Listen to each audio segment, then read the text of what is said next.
Hi, I'm Jared from KTWU. Coming up, a segment from Sunflower Journeys. If you enjoy it, please consider visiting ktwu.org to make a contribution. Several years ago, some high school students in southeast Kansas embarked on a History Day project that's had more of a lasting impact than they could have ever imagined. Through their research, they uncovered the story of a Polish woman whose actions saved thousands of children from Nazi concentration camps during World War II. Mrs. Rosner, may I speak with you in private?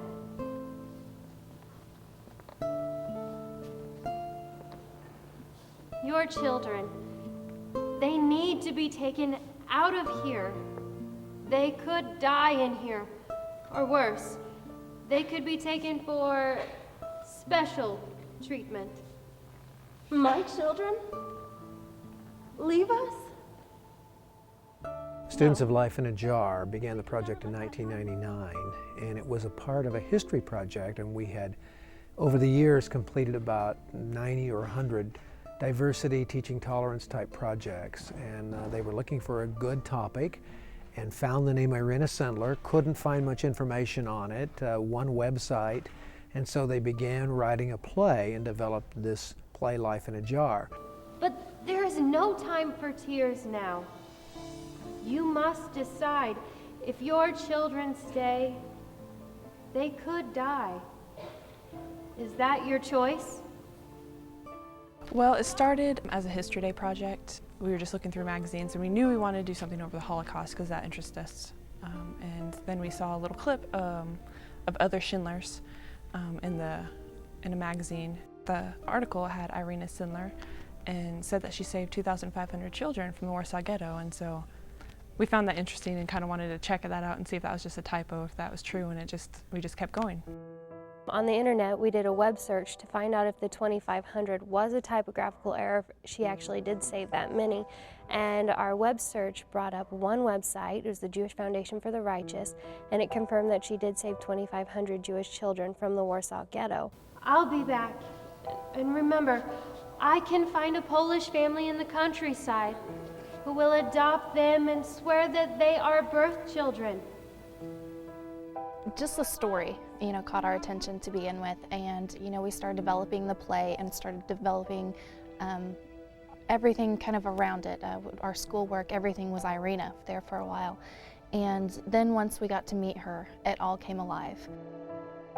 It's hard to explain with words how it was to meet her. For me, I'd been with the project for 2.5 years and had been hearing from everyone who had met her and having emailed her and talked to her, but not having been at her feet and holding her hand.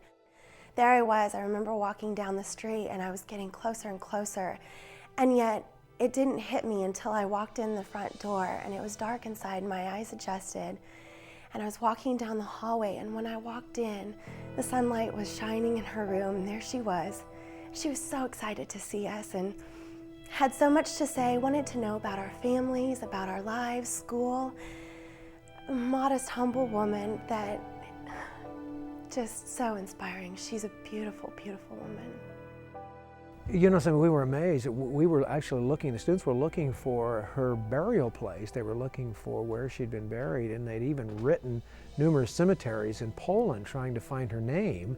And all of a sudden, a Jewish group in New York City wrote us and said she's still alive. And we found her in Warsaw. She was living in circumstances that weren't the greatest. Not whether the students have mentioned this or not, but they raised money along with some of the survivors to move her to a beautiful care home.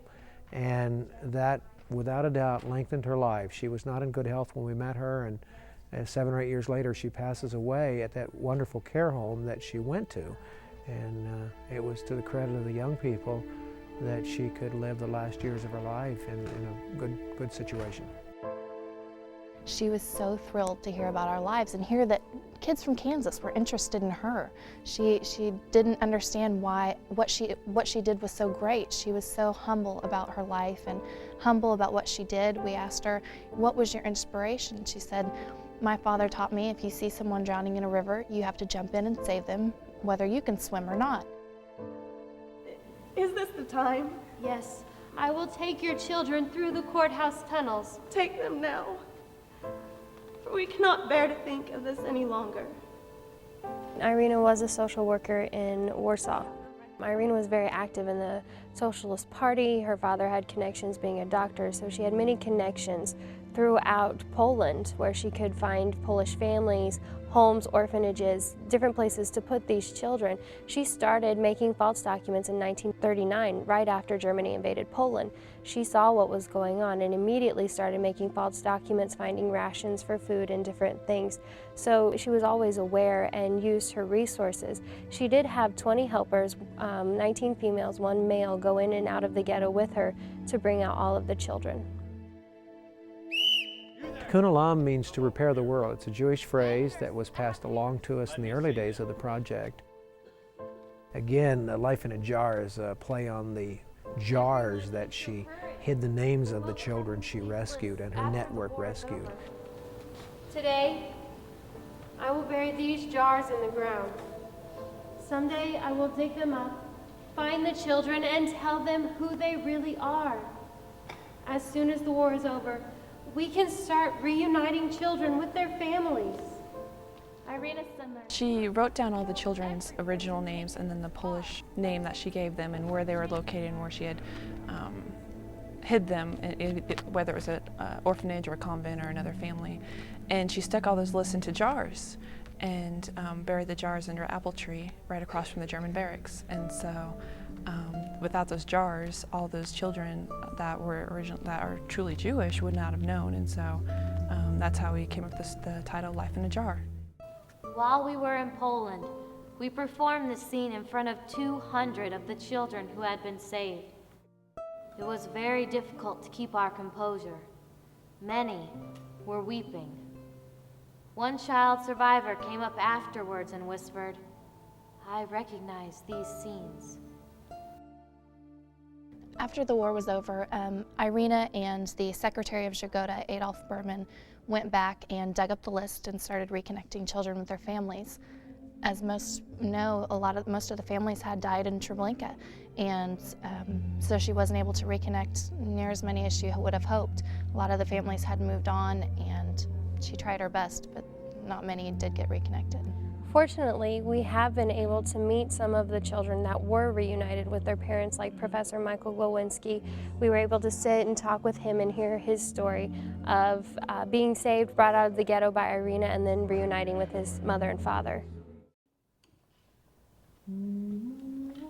Irena Sendler was less than 5 feet tall. I don't know how she did it, how any of us did it. We were all afraid.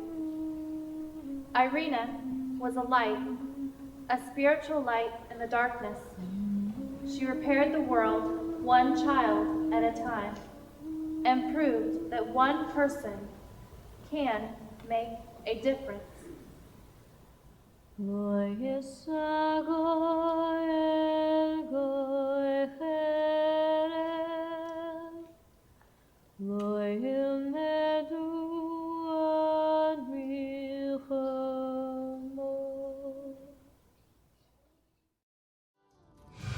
Glad you could stop by to see a clip from Sunflower Journeys. There are more great local stories out there waiting to be discovered, but it takes help from viewers like you and me to make it happen.